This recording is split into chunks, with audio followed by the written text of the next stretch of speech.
Now, the next study that we'll go through is on diabetes. Now, I told you earlier that my background was in diabetes. I lectured at Oklahoma State University. I was an adjunct faculty member at Oklahoma State University, St. Petersburg College, talking about diabetes and the effects on the body. My greatest desire was not just to keep people with their toes and feet, but was to help their whole body in preventing diabetes, period. Now, here is a study showing supplementation of hydrogen-rich water improves lipid and glucose metabolism in type 2 diabetes mellitus and IGT, or impaired glucose tolerance.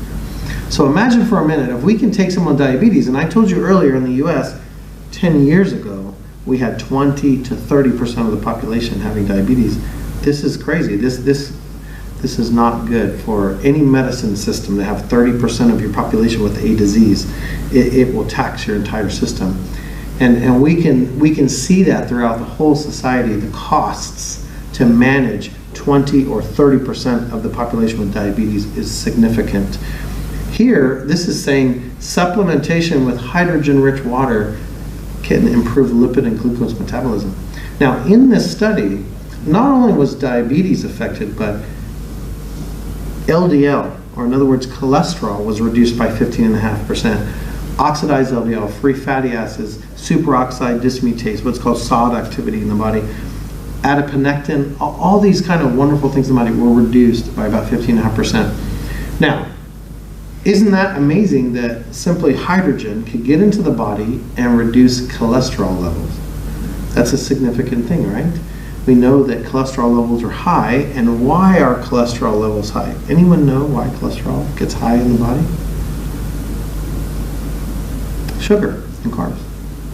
So sugar consumption and carbohydrate consumption increases oxidants in the body, and the body responds by putting cholesterol into the veins. Why? Because of inflammation. Sugar and carbs cause inflammation in the blood and in the tissues. And so the vessels and veins that are holding the blood get little tiny cracks and little tiny weak points.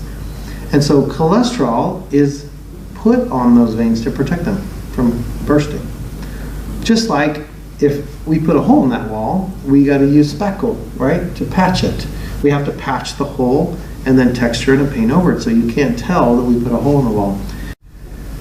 Oxidation and inflammation weaken the veins in our body, and so cholesterol is that patch that our bodies use. So the fact that hydrogen water lowered cholesterol by 15.5% told us, what was it really doing? Lowering inflammation, right? If cholesterol levels were reduced, then we are reducing inflammation in the body and the way the body deals with sugar and inflammation or oxidation.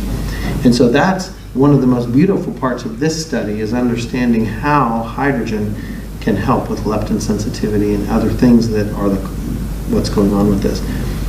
In this study, not only did 80% of the individuals in the study normalize the oral glucose tolerance test.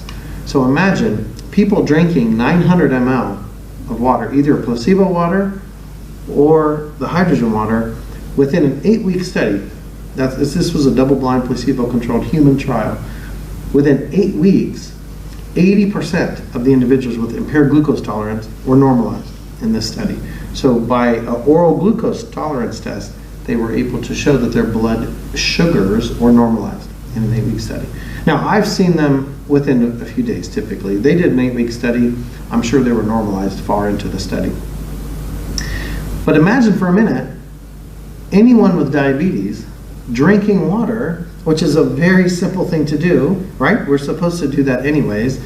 But having water that's clean and having water with hydrogen in it, being able to actually change the sugar levels in their blood is so significant. And so you can imagine me, this is why this is my favorite study, all those years ago going, wait a minute, holy cow, this is what I've been looking for, a way to help people, not just keep their feet, but actually help their entire body. So it's very, very special for me when we found this. This study was done in 2008. So right around the same time as the other study that was talking about selective antioxidant nature. And that was when I was right in the heart of trying to figure out what was going on with all of the hydrogen.